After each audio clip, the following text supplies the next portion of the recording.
criticisms from the other side is that membership over the years have dwindled down to about 200 plus. And what's the reason for that?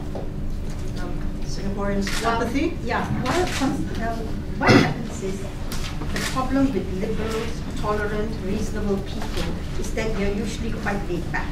And that's what AWARE consists of: liberal, tolerant, people, who are inclusive, who say this also can, that also can, unless it's against the law. So we are laid back, and so we don't. I'm sure that will also be the situation in the elections in Singapore. If the voting wasn't compulsory, I'm sure many people will not vote because you are happy with the status quo. So they were happy with the status quo. But now, in a way, when this has happened, crisis, you find that grandmothers, patients, audience say, hey, I want to join AWARE, and what's happening? So when a crisis comes, then liberal, kind, tolerant Singaporeans are aroused to action. So of course, I'm sure AWARE leadership, when it fell to 200, could have done something. But again, it's not AWARE style to actively seek out members. People know AWARE has been there. It's been there for 25 years, and those who want to join are welcome to join. I think the membership dwindled also because a large number of our members just simply through inertia and not because of anything else, just let the membership lapse. Because the membership is for 1 year. So unless you renew, and sometimes people are too lazy, people are not in town, for a variety of reasons, that's why. But since this saga has happened, I've been a member from 1988 and I've been involved in many projects. I've been getting so many telephone calls and SMS from my old mates from AWARE who have now surfaced and are all running and signing up online. So, this issue about dwindling membership is for a variety of reasons. It's got nothing to do with our visions and objectives haven't been too diversified or now being a single issue society. And we've had a lot of response since in the last 2 weeks from people who have, without our soliciting it, have called us and said they want to join, and they all have said, I've been too laid back. I should have taken an interest before. This should never happen. Just a minute, Chief wants to add something. Okay, let me just say something as an AWARE member for 15 years and also as someone who really has grown up in this association. Beautifully. Thank you. And this reflects civil society as well. AWARE is about advocacy, and advocacy is not something that people may be comfortable about because we have to sometimes surface viewpoints for people to think about.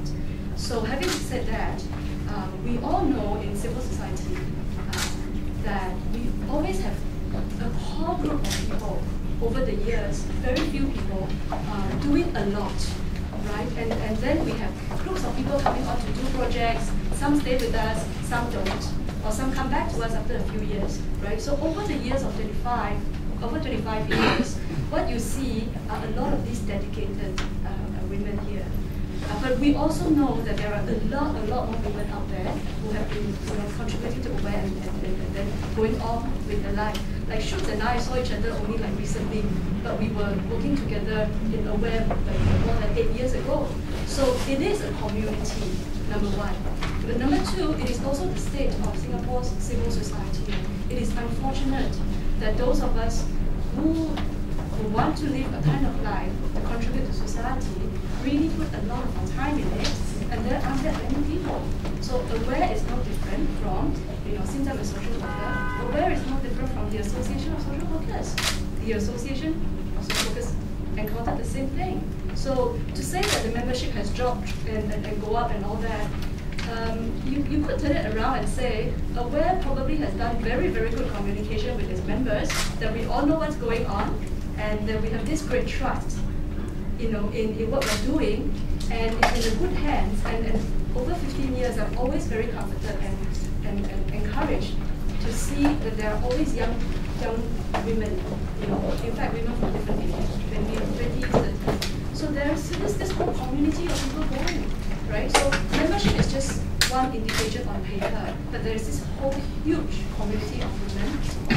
Yes, and more importantly, and to follow on with Penny's point, the larger question for civil society is, how do we want our Singaporeans to grow? How do we want our our children to grow up? For them to contribute more to build a better place for our society. So these are the big questions. If we look at the membership, to me these are the big questions that we need to. And if I may say so, civil society, when we form an organization, it is to do good and not to do harm. I think that is very important, and that's what we have tried not to do any harm.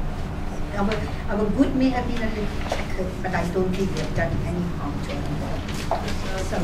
Sorry, let the male member, let the minority speak.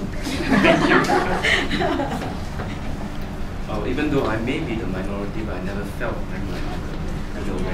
Because we know what minority feels like, we never make other people feel like minority. Precisely. So ever since I've joined Aware, I felt very at home and at ease with all the people at Aware. And just because I'm a man doesn't mean that I can't participate. And being a man doesn't mean that I cannot be a feminist. I am a pro-feminist, and I'm proud to be one. And I think Aware emboldens men to come up and say that, hey, it's okay to be a feminist. Feminist does not mean that they are male-hating. Feminist, it means an ideology about unequal rights and power relationships. And I think that's important. And I think being a feminist for me is to recognize and accept that male hegemony does exist, and we have to consciously challenge that unequal power relations. And that's something that I've picked up from Aware.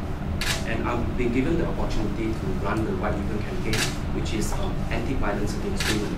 And during that campaign, we encourage men to put on the white ribbon on the 25th of November, which is the UN designated day for elimination of violence against women.